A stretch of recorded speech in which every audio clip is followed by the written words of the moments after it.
ठरलं तर मग या मालिकेच्या पुढील प्रोमोमध्ये आपण असं पाहणार आहोत की आता सगळे सुभेदार प्रतिमाच्या घरी येतात नवमी पूजेसाठी. प्रिया रागाने प्रतिमाला म्हणते, या पाहुण्यांना मी आमंत्रित केलंय का? नाही ना? मग ह्यांचा मान राखण्याची मला काहीच गरज नाहीये. मी कोर्टात एकदा खोटी साक्ष काय दिली, तुम्ही आयुष्यभराची शिक्षा देताय मला.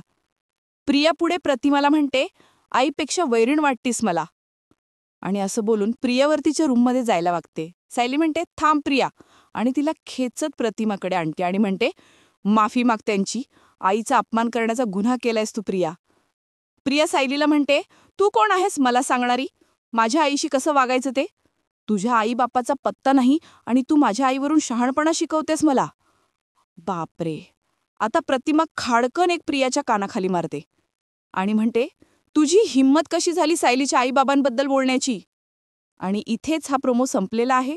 भेटूया पुढील भागात. तोपर्यंत नमस्कार.